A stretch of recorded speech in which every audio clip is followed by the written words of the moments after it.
Hello. For this video, I am going to show how I make my carnivore butter bites.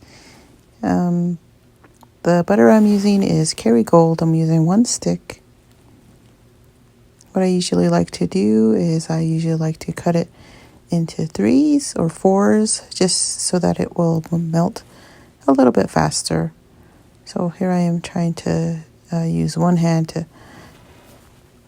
open the butter and hold the camera with the other.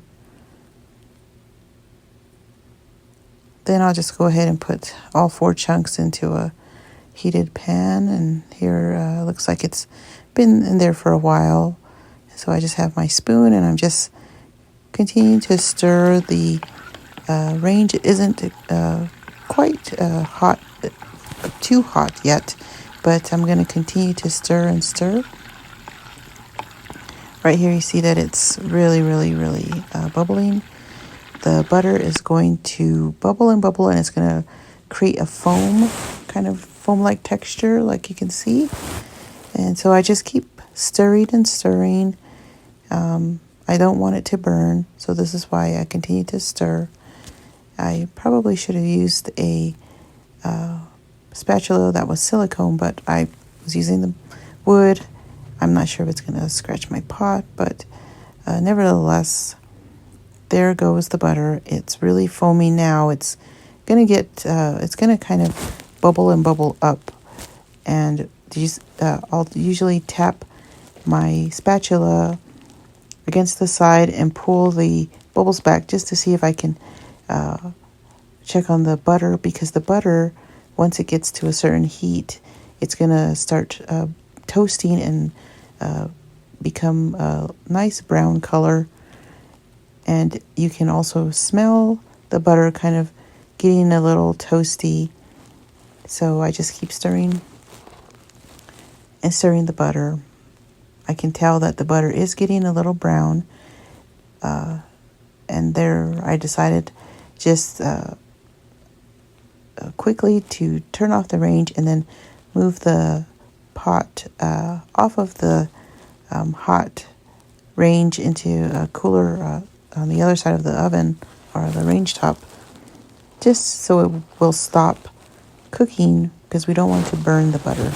So the butter, as you can tell, has turned a nice brown color, and I'm going to pour the melted butter into these little silicone molds. I got these molds, the orange one at Walmart and the blue one at Dollar General. They were both about $4 or $5. So I'm just pouring these very carefully because that butter is really hot. And at this point, I was thinking in my head that I may have burned the butter, but I went ahead and continued to pour the mold. I'm also going to make another batch and fill up the blue silicone mold. So it looks a little messy, but I just keep pouring the butter just to make sure that every little mold is filled to the top. It's a little oily there, so make sure you have lots of paper towels if you're going to attempt to do this. Now I have a little cookie sheet that I have. I'm going to lay the silicone mold with the hot butter on the mold, and then I'm going to, there's my blue silicone mold. The blue I definitely thought I burned because it was so dark, but I went ahead and filled it up. And so I'm going to put this in the fridge for probably an hour or so, just to let it firm up. There it goes. And you just want to make sure that it's nice and even. And so there we go. It's about an hour later. Brown butter bites. I wasn't sure at this point if they were okay, but some of them, they look really golden brown.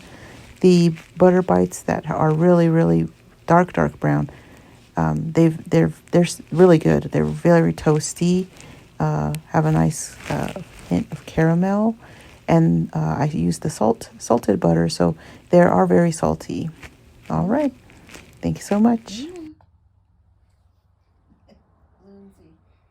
I call him Loonsy. Look at him. He's just sleeping so lovely. Just like a little boo. Luna.